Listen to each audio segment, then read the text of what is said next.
una mamlaka. Kama Yesu alivyokuwa na mamlaka, na sisi tunakuwa na mamlaka. Sema amen. Kwa hiyo kuna maeneo ambayo leo unatakiwa tembee nayo, unatakiwa uishi nayo, ukiwa unatakiwa kuyafahamu kwamba wewe ni nani, wewe ni mtu wa namna gani.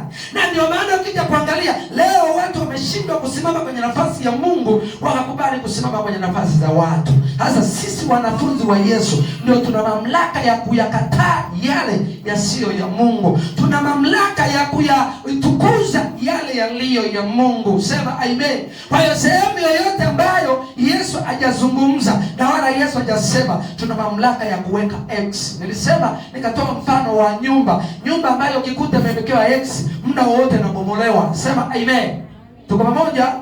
Nyumba yoyote ukikuta imewekea alama nyekundu au alama ya msalaba au alama ya X, muda wote inabomolewa. Na ndio maana unakuta X ya kwanza, nyumba ya kwanza imewekea X, nyumba ya tatu, nyumba ya nne. Itakapokuja kupita grade usiulize, kwa sababu ina ishara ya X. Sema amen. Itakapokuja kubomolewa usiulize, kwa sababu ina ishara ya X. Sema amen. Na sisi tayari tunayaweka yale yenye X, ili Yesu atakapokuja kuyabomoa wasijiulize sana, na wewe usiulize sana, kwa sababu tayari wanatembea na ubovu au na X ya kwamba hayakubariki mbele za Mungu. Sema amen.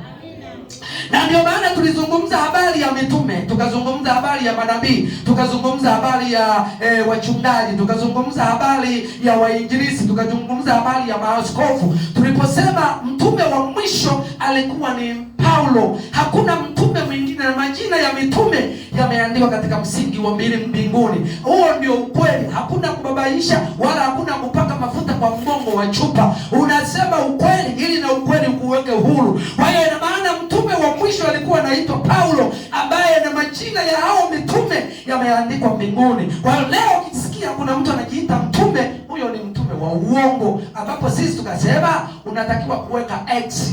Ina maana leo mtu ukimkuta anajiita mtume ni X, ukikuta mtu anajiita nabii ni X, kwa sababu nabii wa mwisho ni Yohana Mbatizaji. Haya, ukikuta mtu anajiita mchungaji wa mshahara, mchungaji wapo, lakini akiwa ni wa mshahara ni X. Leo ukija kuangalia wachungaji wengi wanalipwa pesa. Unakuta mchungaji anatembelea gari, mchungaji anaishi vizuri, anasomeshewa mpaka na watoto, wamepeleka watoto chuo au shule za maana, alafu wewe watoto wako hawajaenda hata shule, hawana daftari. Alafu ukiangalia mtoto wa mchungaji, mmefanya mchango wa kumchangia mchungaji. Kama ana kazi ya kufanya, kamtafutie na kazi ya kubeba zege, apate kujitafutia pesa ya mtoto ampeleke shuleni. Sisi tuna watoto, tunatakiwa tafute na sisi ada za watoto wetu, sio kumtafutia mchungaji. Hiyo tunaita mishahara. Yesu anasema mmepewa bure, toweni bure. Hayo ndio tunatakiwa kuyakataa na tunatakiwa kuyakemea, kwa sababu hayapo katika msingi wa Mungu. Sema amen.